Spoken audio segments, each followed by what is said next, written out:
अस्सलाम वालेकुम वीएस। आज हमारा जो नया टॉपिक है मंडे को वो है डायरेक्शनल डेरिवेटिव। इसकी मैं आपको जो नोट्स हैं या जो चीज़ें हैं उसकी मैं आपको पीडीएफ भी भेज देती हूँ, लेकिन मेन जो चीज़ नई आज आपने पढ़नी है वो है डेल ऑपरेटर। डेल ऑपरेटर क्या चीज़ होती है? Partial differentiation with respect to x, partial differentiation with respect to y, partial differentiation with respect to z,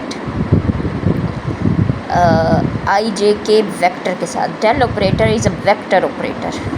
अगर 2 डायमेंशन में हो और किसी फंक्शन पे अप्लाई करना हो तो partial derivative of that function जो हमने कल भी निकाला था एफ एक्स एफ वाई भी से लिख सकते हैं, partial f over partial x, partial f over partial y with i and j भी लिख सकते हैं। ये एक वेक्टर फंक्शन है।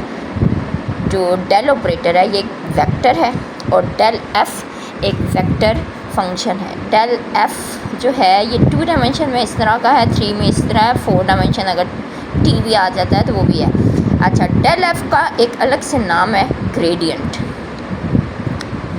डेल एक ऑपरेटर है, डेल एफ ले लें तो इसको हम ग्रेडियंट कहते हैं। नॉर्मली बच्चों को ये नाम नहीं पता होता।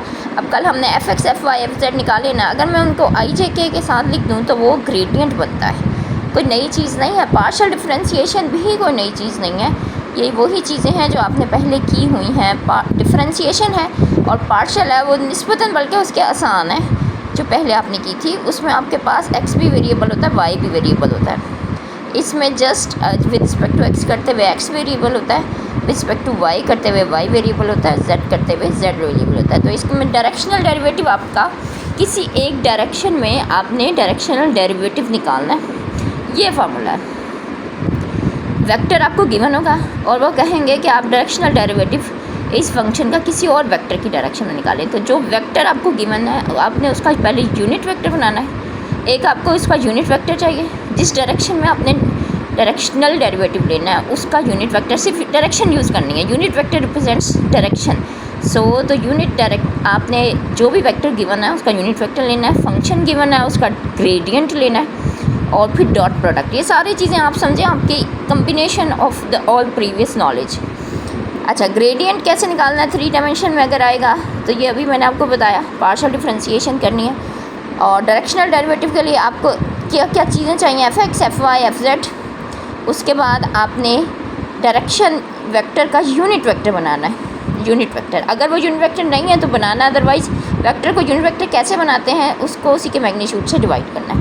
और फिर आपने इन दोनों की वेक्टर यूनिट वेक्टर की और ग्रेडियंट की डॉट प्रोडक्ट ले लेनी है।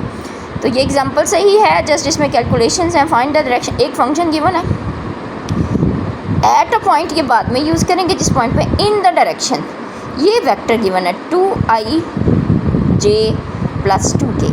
ये वेक्टर आप इसको u वेक्टर लिखेंगे, ये f है फंक्शन। तो इसकी डिफरेंशिएशन और ये चीज़ पार्शियल डिफरेंशिएशन है विद रिस्पेक्ट टू x। जब आप इसकी करेंगे फंक्शन आपके पास है x² y + yz³ x² y f function आपके पास x² y + yz³। तो आपने इसकी डिफरेंशिएशन विद रिस्पेक्ट टू जब x करेंगे तो ये वेरिएबल है, इसमें तो कोई वेरिएबल ही नहीं है, x नहीं है तो कोई वेरिएबल नहीं है। 2xy हो जाएगी, ये आपकी यहाँ की हुई है। और जब आप विद रिस्पेक्ट टू y करेंगे तो दोनों जगह y है। जैसे y की विद रिस्पेक्ट टू y 1 होती है तो जस्ट इसकी भी 1 हो जाएगी और कांस्टेंट ऐसे ही आ जाएगा, इसकी भी 1 हो जाएगी, z³ ऐसे ही आ जाएगा। z² है, ठीक है, स्क्वायर है, क्यूब है, जो भी फंक्शन है जो जैसा होगा आपने यूज़ करना है। अच्छा, एफ जेड में आपके पास वेरिएबल कहाँ है? ये है। तो आपने इसकी क्या हो जाएगी 2yz, z² की क्या हो जाएगी 2yz। ये आपने फिर ग्रेडियंट 1 to 1 आपको बताया था। ग्रेडियंट के लिए ये यूनिट वेक्टर u है, इसका नाम भी रख लें, दिस इज़ u। तो आपने इसमें क्या लेना है? इसका यूनिट वेक्टर बनाना है। ये यूनिट वेक्टर, सॉरी इसका ये यूनिट वेक्टर नहीं है, ग्रेडियंट एट। ये तो इन्होंने 1 to 1 निकाला है, इसमें पॉइंट्स पुट कर दिए हैं, f x f y f z की वैल्यूज़ पुट कर दी हैं। ये एंड पे भी कर लें तो बेहतर है, लेकिन बहरहाल आप पहले भी कर सकते हैं।